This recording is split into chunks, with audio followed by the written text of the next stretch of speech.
अब जिन अर्धचालकों के बारे में हमें डिटेल में सीखना है आज, वो है पी टाइप अर्धचालक। तो पी टाइप अर्धचालक एक ऐसे अशुद्ध अर्धचालक होते हैं जिसमें हमें नेज अर्धचालक जो है हमारे ग्रुप नंबर 14 के तत्व सिलिकॉन और जर्मेनियम, इनके अंदर अशुद्धि मिलानी होती है ग्रुप नंबर 13 से।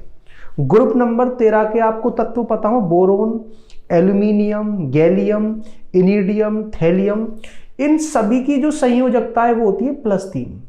बस आपको ये ध्यान रखना है कि जब इनमें से आप कोई भी परमाणु अपमिश्रक की तरह इस नेज अर्धचालक में मिलाएं तो उस अपमिश्रक के परमाणु का जो आकार है वो ये नेज अर्धचालक के जो परमाणु हैं उनके आकार के लगभग बराबर होना चाहिए, क्योंकि जब हमारे इस अशुद्धि के परमाणु का आकार अर्धचालक के परमाणु के आकार के बराबर होगा तभी वो उस जगह जाकर के बैठ सकता है जहां इस हमारे अर्धचालक के क्रिस्टल जालक के अंदर रिक्त स्थान है। और रिक्त स्थान होता क्यों है? क्योंकि ये जो हमारे अर्धचालक होते हैं शुद्ध अवस्था में उसमें कुछ दोष पाए जाते हैं, और ये जो दोष हैं वो प्रत्येक ठोस के अंदर पाए जाते हैं, जिसकी वजह से इनके अंदर कुछ खाली जगह होती हैं जहां पर परमाणु होना तो चाहिए था लेकिन है नहीं, और उन्हीं खाली जगहों में जाकर के ये हमारे अशुद्धि का परमाणु बैठेगा। और ये भी आपको ध्यान रखना है कि ऐसा नहीं है कि आप अशुद्धि जो है वो अपनी इच्छा अनुसार कितनी भी मिला दें। उसके लिए आपको ये देखना पड़ेगा कि ये जो नेज अर्धचालक का ठोस क्रिस्टल जालक है उसमें जो दोष है उसका ऑर्डर या कोटि क्या है। तो ये जो दोष पाए जाते हैं उसका जो ऑर्डर या कोटि होती है वो है पीपीएम में। पीपीएम का पूरा नाम है पार्ट्स पर मिलियन। मिलियन तो कहते हैं हम 10 लाख को, और यहां पर पार्ट्स पर मिलियन का मतलब हो गया कि 10 लाख जो हमारे अर्धचालक के परमाणु हैं नेज अर्धचालक के, उसमें अशुद्धि की कोटि क्या है। मतलब ये जो हमारे दोष हैं उसकी कोटि अगर 3 ppm है तो उसका मतलब ये है कि 10 लाख जो हमारे अर्धचालक के परमाणुओं का समूह है उसमें 3 रिक्त स्थान है। तो आपको ये जो अशुद्धि मिलानी है उसका भी ऑर्डर या उसकी कोटि वही रखनी है, ताकि ये जो हमारा अशुद्धि का परमाणु है वो जैसे ही इस नेज अर्धचालक के क्रिस्टल जालक में मिलाया जाएगा तो वो जाकर के उस खाली जगह में बैठ जाएगा जहां पर वो रिक्त स्थान है।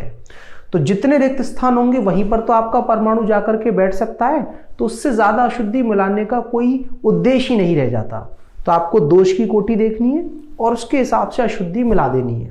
लेकिन होगा क्या कि जो आपने अभी अशुद्धि का परमाणु मिलाया है उसकी जो संयोजकता है वो है 3, और ये जो हमारा क्रिस्टल जालक है इसमें प्रत्येक परमाणु जो बंध बना रहा है वो है 4। तो ये 3 परमाणुओं के साथ तो बंध बना लेगा।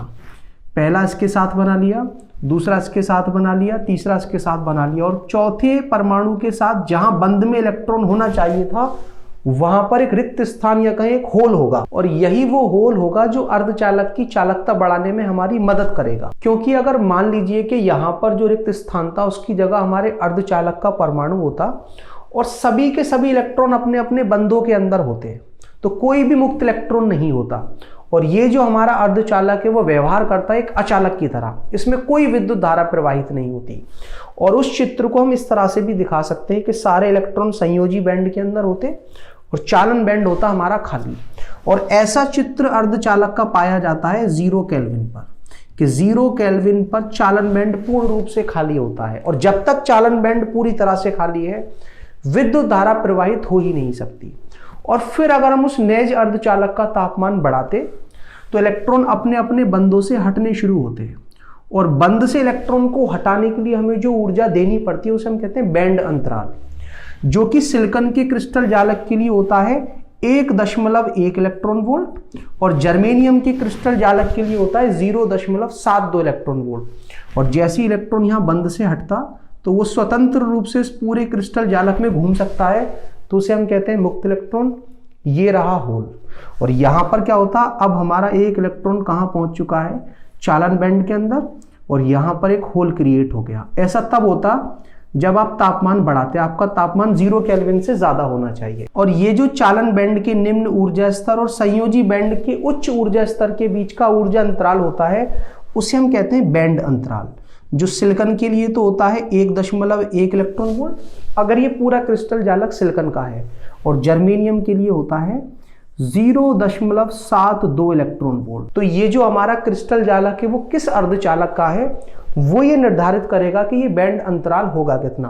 लेकिन जैसे जैसे आप तापमान बढ़ाओगे इलेक्ट्रॉन अपनी अपनी जगह से हटने शुरू हो जाएंगे और आप क्या देखोगे कि ये जो हमारा चालन बैंड है इसके अंदर मुक्त इलेक्ट्रॉनों की संख्या और संयोजी बैंड के अंदर जो होलों की संख्या है वो भी बढ़ती जाएगी। लेकिन अशुद्धि मिलाने से पहले ये बात क्लियर है कि जितने होल संयोजी बैंड के अंदर होंगे उतने ही मुक्त इलेक्ट्रॉन चालन बैंड के अंदर होंगे। लेकिन अभी भी ये हमारे मुक्त इलेक्ट्रॉन और होल इतने नहीं है कि अर्धचालक का प्रयोग हम किसी युक्ति को बनाने में कर सकें। उस अर्धचालक की चालकता अभी भी बहुत कम होती है, इसी वजह से हमें अशुद्धि मिलाकर के उसकी चालकता बढ़ानी पड़ रही है। अब जैसे ही हमने ये अशुद्धि का परमाणु उसके अंदर डाला और वो उस खाली जगह के अंदर जाकर के बैठ गया, तो एक अशुद्धि का परमाणु हमें क्या दे रहा है, एक होल दे रहा है। और इस परमाणु की जो इच्छा है वो इलेक्ट्रॉन ग्रहण करने की है। ये चाहता है कि इस जगह कहीं से एक इलेक्ट्रॉन आ जाए ताकि मेरे चार जो बंद है, चार आसपास के परमाणुओं के साथ वो पूरे हो जाएं। तो ये जो हमारी अशुद्धि है वो कहलाती है ग्राही अशुद्धि। इसको इंग्लिश में कहते हैं एक्सेप्टर इंप्यूरिटी, क्योंकि इसकी इच्छा है इलेक्ट्रॉन ग्रहण करने की। और यही अशुद्धि का परमाणु अब हमारी सहायता करने वाला है इस अर्धचालक की चालकता को बढ़ाने में। किस प्रकार से कि मान लो कि तापमान जैसे ही हमने बढ़ाया, यहां से कोई इलेक्ट्रॉन हटा और हट करके वो यहां पहुंच गया, तो यहां पहुंचने पर जो आसपास के चारों परमाणुओं के साथ बंद थे वो तो बन गए, लेकिन हुआ क्या कि एक होल तो अभी भी है, क्योंकि जहां से वो इलेक्ट्रॉन हटाए वहां पर होल उत्पन्न हो गया। तो इस तरह से इलेक्ट्रॉन जा करके होलों को भरते रहेंगे बंद में से हट करके, परंतु होलों की संख्या कम नहीं होने वाली है, क्योंकि ये जो हमारे अशुद्धि के परमाणु है वही इन होल्स को क्रिएट कर रहे हैं। अब जितने ज्यादा आप अशुद्धि के परमाणु मिला लोगे उतने ही ज्यादा आपके पास होल होंगे। मान लीजिए कि अशुद्धि मिलाने से पहले आपकी ये जो होल और इलेक्ट्रॉनों का संख्या घनत्व है वो बराबर था। 1 लाख आपके पास मुक्त इलेक्ट्रॉन थे और 1 लाख ही आपके पास होल थे। अब जैसे ही हम अशुद्धि मिलाते हैं तो ये जो हमारे होल और इलेक्ट्रॉनों की संख्या है इनमें एक बदलाव आता है। मान लीजिए आपने अशुद्धि के 10 लाख परमाणु मिला दिए, तो एक परमाणु आपको एक होल दे रहा था, तो 10 लाख परमाणु आपको 10 लाख होल दे देंगे। अशुद्धि मिलाने से पहले क्या था कि आपके पास 1 लाख इलेक्ट्रॉन थे, 1 लाख होल थे। अब क्या हो गए, 11 लाख तो आपके पास होल है और आपके पास 1 लाख ही मुक्त इलेक्ट्रॉन है। और ये जो मुक्त इलेक्ट्रॉन घूम रहे होंगे उनके अब ज्यादा चांसेस हो जाएंगे होलों के अंदर जाकर के बैठने के, क्योंकि आपको ये भी पता हो कि जब हम किसी शुद्ध अर्धचालक का, जिसे हम नेज अर्धचालक कहते हैं, उसका तापमान बढ़ाते हैं, तो जब ये इलेक्ट्रॉन बंद में से हट करके मुक्त होता है तो उस प्रक्रिया को हम कहते हैं उत्पन्न होने की प्रक्रिया, जनरेशन। लेकिन कभी कभी जब इलेक्ट्रॉन जाकर के होल में दोबारा बैठता है तो उसे कहते हैं पुनः संयोजित होने की प्रक्रिया। तो जैसे ही इलेक्ट्रॉन होलों में जाकर के बैठेंगे तो पुनः संयोजित होने की प्रक्रिया के कारण जो हमारे इलेक्ट्रॉनों की संख्या है वो और भी कम हो जाएगी, क्योंकि 11 लाख आपके पास होल है और 1 लाख ही मुक्त इलेक्ट्रॉन है। और उन मुक्त इलेक्ट्रॉनों में से भी आप ये मान लीजिए कि 40,000 मुक्त इलेक्ट्रॉन होल में दोबारा जाकर के पुनः संयोजित हो गए, तो होगा क्या, आपके पास केवल 60,000 ही मुक्त इलेक्ट्रॉन बचे और आपके पास होल कितने, 10,60,000। तो ये जो हमारे होल होते हैं वो एक पी टाइप अर्धचालक के लिए बहुसंख्यक आवेश वाहक होते हैं, क्योंकि ज्यादातर जो हमारी विद्युत धारा प्रवाहित हो रही होती है वो होलों की वजह से ही हो रही होती है, और जो हमारे मुक्त इलेक्ट्रॉन है वो अल्पसंख्यक आवेश वाहक होते हैं। और इसी वजह से ये जो हमारी होल विद्युत धारा है वो भी इलेक्ट्रॉनिक विद्युत धारा की तुलना में काफी ज्यादा होगी।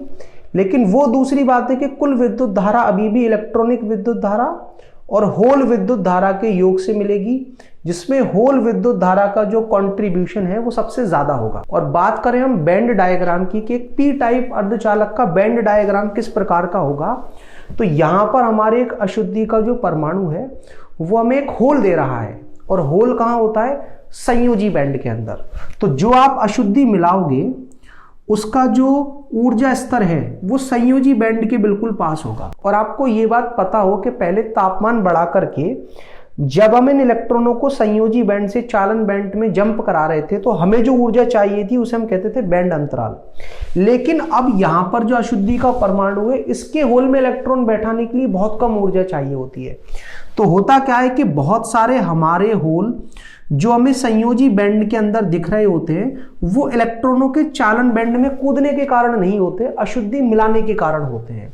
और फिर से ये जो ऊर्जा स्तर है वो इस संयोजी बैंड के सबसे ऊपर वाले ऊर्जा स्तर से थोड़ा सा ही ऊपर होता है। अगर ये हमारा क्रिस्टल जालक पूरा का पूरा सिलिकॉन का है तो ये अंतराल फिर से 0.05 इलेक्ट्रॉन वोल्ट होता है, और जर्मेनियम का है तो 0.01 इलेक्ट्रॉन वोल्ट होता है। तो बहुत सारे होल आपको दिखेंगे कहाँ, संयोजी बैंड के अंदर। और ये जो हमारी अशुद्धि है उसके ऊर्जा स्तर को हम दिखाते हैं EA से, क्योंकि ये जो हमारी अशुद्धि है वो है ग्राही अशुद्धि। और एक और बात आपको पता हो कि ये जो हमारे अपद्रव्य या फिर बाह्य अर्धचालक होते हैं उनके लिए जो इलेक्ट्रॉनों का संख्या घनत्व है या फिर जो होल का संख्या घनत्व है उनके बीच में एक संबंध भी होता है कि इलेक्ट्रॉनों का संख्या घनत्व Ne और होल का संख्या घनत्व NH, इन दोनों का जो गुणनफल है वो Ni² के बराबर होता है। वो दूसरी बात है कि P टाइप अर्धचालक के लिए यहाँ पर जो हमारे होल हैं वो बहुसंख्यक आवेश वाहक होते हैं और मुक्त इलेक्ट्रॉन हमारे अल्पसंख्यक आवेश वाहक होते हैं, और Ni हमारे वो संख्या घनत्व है जो तापमान के कारण उत्पन्न हो रहा है कि अगर हम अशुद्धि नहीं मिलाते तो फिर इलेक्ट्रॉन और होल का जो संख्या घनत्व होता है उसे हम कहते हैं Ni। तो Ne और NH का जो गुणनफल है वो Ni² के बराबर होता है। और ये जो सूत्र है वो एक P टाइप अर्धचालक और एक N टाइप अर्धचालक दोनों के लिए लग रहा होता है। तो जब हम न्यूमेरिकल सॉल्व करेंगे तो उसमें इस सूत्र का प्रयोग भी करने वाले हैं। तो मुझे लगता है अब आपको समझ में आ गया होगा कि P टाइप अर्धचालक होता क्या है, और जब हम निज अर्धचालक के अंदर एक विशेष प्रकार की अशुद्धि मिलाकर के इनको तैयार कर रहे होते हैं तो ये कौन कौन से गुण दर्शा रहे होते हैं। अब चलिए मैं आपको ये समझाता हूँ कि N टाइप, P टाइप, ये जो दोनों प्रकार के बाह्य अर्धचालक हैं और जो नेज अर्धचालक हैं उस पर आधारित किस तरह के आंकिक प्रश्न हमसे पूछे जा सकते हैं।